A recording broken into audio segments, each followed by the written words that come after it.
Yuk subscribe channel YouTube Toba TV dan nyalakan loncengnya ya.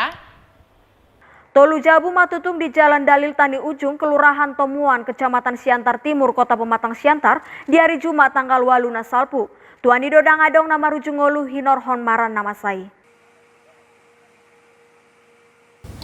Hira pukul 2 rian mau marjala tarsonggok doa kapangisini luati marnida api na sumar manutung jabu na huhut gabelapo. Hati hai sedigogohon akan atoropi do laho mangi topi api alai dang margogo akan sida laho mangi topi dilani api na lamu marbalga hinor homohop niari taba muse alogo na mangulus diariani. Tuani do pitoro 5 motor pangi topi api tuinganani asa unang sangalamu mangararati api itu jabuna asing.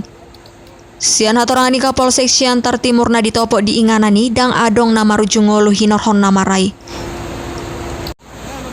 Penyebab utama api masih dalam tahap penyelidikan.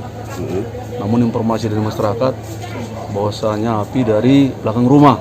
Namun demikian masih kita selidiki apa sebab sehingga timbulnya kebakaran atau api. Dang apalai di boto dope atik sian dia haroroni api na manutung jabui ala di Suradomar mula api sian biluk dapur ni jabu na matutungi. Sian Siatar Toba TV mabaritahon. Saksikan program Toba TV dan live streaming Toba News di channel YouTube Toba TV. Jangan lupa follow sosial media kami untuk info terupdate atau kunjungi website kami di www.tobatv.com.